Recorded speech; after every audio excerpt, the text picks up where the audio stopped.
untuk menyerap aspirasi masyarakat berhadapan secara langsung formal dan dibiayai oleh APBD Kota Surakarta. Ini bukan kegiatan kampanye dan ini adalah merupakan kegiatan anggota DPRD. Secara serentak selama 3 hari berturut-turut, kebetulan masing-masing anggota Dewan di Kota Surakarta mendapat tugas mengundang 400 warga di daerah pemilihannya masing-masing. Nah, izin saya ini mejanya terasa terlalu tinggi, saya izin berdiri aja ya, adik-adik semuanya, biar lebih akrab. Izin.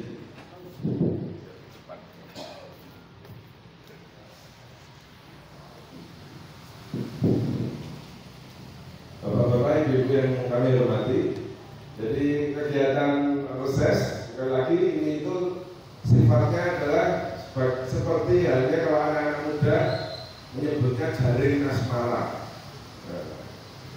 Jaring asmara itu apa Pak Amin? Menjaring aspirasi masyarakat, ya, menjaring aspirasi masyarakat di daerah pemilihannya. 45 anggota Dewan melakukan hal serupa di daerahnya pemilihan, di daerah pemilihannya masing-masing. Sejumlah 400 warga yang diundang. Saya ini melakukan di 4 titik, jadi masing-masing titik saya mengundang 100 warga. Alhamdulillah 100 kursi yang kami siapkan full, tepuk tangan untuk kita semuanya. Dan ini komplit ya, ada adik-adik kita yang muda, laki perempuan, kemudian yang kesembuhan juga komplit, laki-laki perempuan. Alhamdulillah. Nah, saya tadi disampaikan oleh Ibu, saya tadi sudah 2 kali, lebih tepatnya 3 kali, tapi dalam periode pertama itu memang PAW.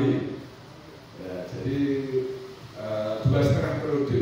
Saya dilantik per Januari 2012 di saat Pak Jokowi menjadi wali kota Surakarta waktu itu.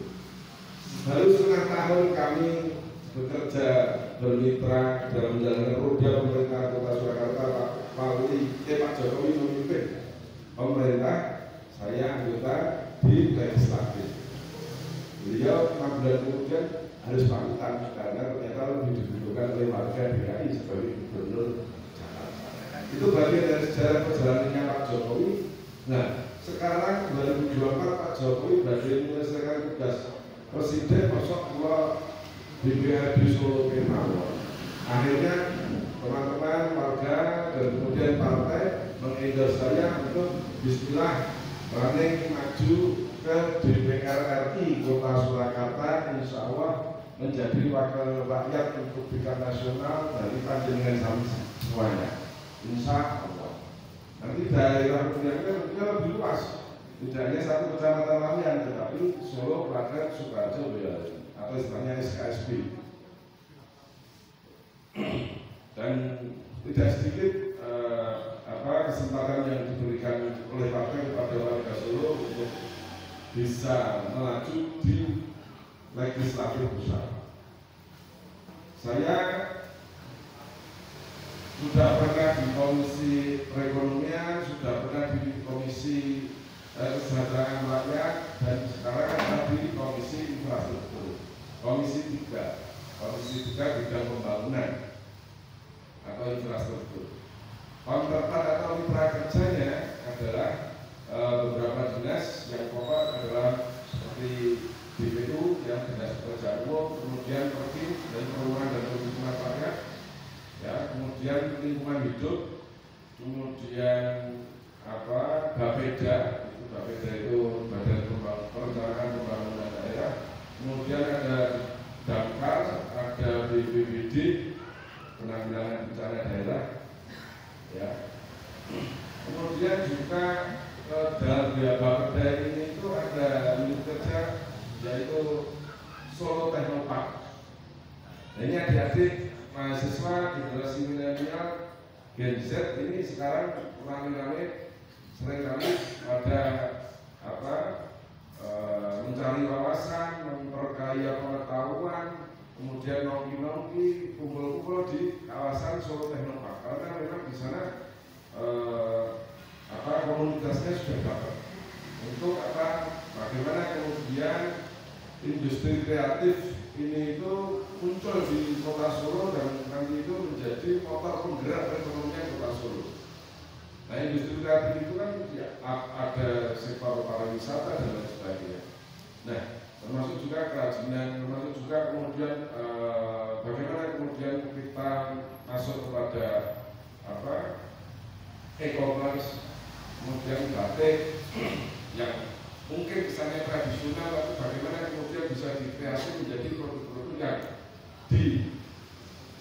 dibutuhkan lintas generasi, lintas usia, dan tidak hanya Indonesia batik itu. Ketika batik itu mendunia, harapan kita sebagai warga Laweyan, karena sentra batik di Solo itu adalah diantaranya adalah di Kecamatan Laweyan, wabil khusus lagi adalah Kelurahan Laweyan, Kelurahan Sundaan, Kelurahan Bumi, Majan. Nah, ini tentunya menjadi menarik. Ini juga hadir semuanya tadi perwakilan warga dari 4 kelurahan tersebut. Yang Majan juga tujuh jari angkat tangan siapa? Yang Majan tujuh jari, betul. Jangan malu-malu. Majan, sini Majan. 1, 2. Ini Pak kan banget dengan muda-muda ini. Yang satu Majan. Yang warga Laweyan ada masuk menyebabkan 2 ya.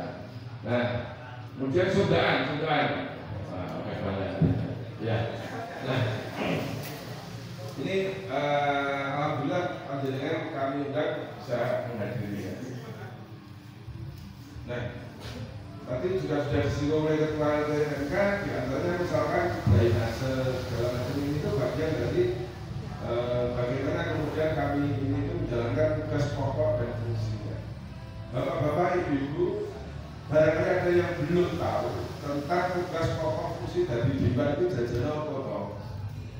Ya, itu ada 3 tugas pokok fungsinya. Yang pertama adalah menganggarkan. Jadi ketika ada usulan warga di reses maupun yang lainnya, di usulan bank segala macam, itu maka kemudian akan kita formulasikan sebagai kebijakan atau keputusan bersama-sama antara pemerintah Kota Surakarta bersama DPRD, dan itu harus kemudian dibiayai. Nah, di situ makanya kemudian ada fungsi budgeting. Kami punya kewenangan untuk melakukan penganggaran. Yang kedua adalah membentuk peraturan daerah. Saat ini diantaranya perda yang kami bentuk adalah perda anti narkoba yang saat ini itu disinyalir akan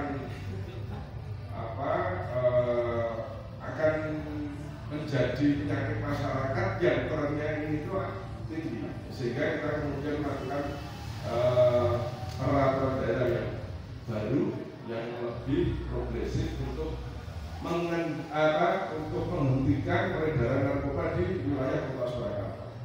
Kalau masyarakat Kota Surakarta ini itu nol narkoba, tentunya insya Allah sehat.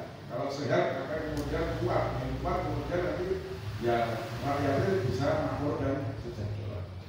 Nah, ini fungsi yang tugas fungsi yang kedua sekali lagi adalah membentuk peraturan daerah. Yang ketiga adalah kontrol atau pengawasan. Nah, fungsi pengawasan ini itu ketika misalkan pemerintah dalam hal ini Dimban punya kewenangan untuk mengawasi pemerintah. Pemerintah bertugas menjalankan roda pemerintahan Kota Surakarta yang dipimpin oleh sosok kepala daerah yang terdiri dari wali kota dan wakil wali kota dibantu oleh seluruh jajarannya. Nah, ini yang menjadi representasi miniatur dari rakyat adalah Dimban. Nah, Dimban itu menyampaikan kontrol terhadap Mas Gibran sebagai wali kota, Pak Teguh sebagai wakil wali kota beserta seluruh jajaran. Nah, ini tentunya butuh masukan. Kami butuh masukan, butuh informasi. Sekiranya ada hal-hal yang pelayanan publik tidak cepat, tidak tanggap, mungkin juga ada pungli, ya, ada pelayanan yang tidak berkenan di hati panjenengan semuanya, apa yang menjadi haknya warga miskin belum didapatkan, sementara kayak sing sugih malah entuk oke banget program. Nah ini tentunya butuh koreksi.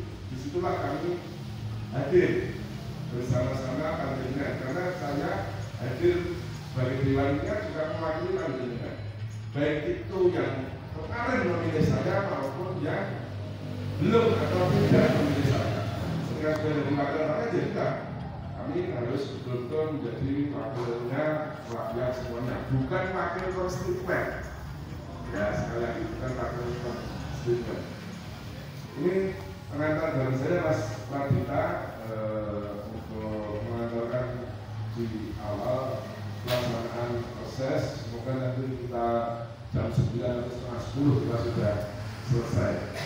Kira-kira cukup dari saya. Untuk selanjutnya silakan Mas Pradita memimpin jalannya diskusi atau dialog.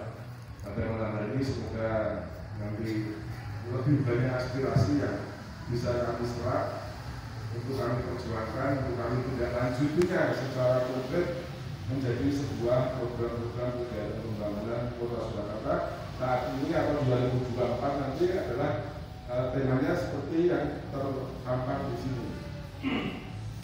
Karena inilah tema yang paling aktual untuk menjawab kebutuhan zaman, menjawab kebutuhan warga Kota Surakarta. Wassalamualaikum warahmatullahi wabarakatuh.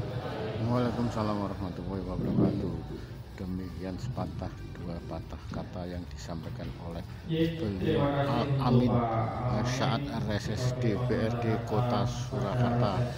Beliau sendiri merupakan anggota DPRD Kota Surakarta dari fraksi PAN yang akan maju sebagai caleg DPR RI dari Dapil 5 yang meliputi wilayah liputan Solo, Sukoharjo, Klaten, dan Boyolali. Titik balik dengan harapan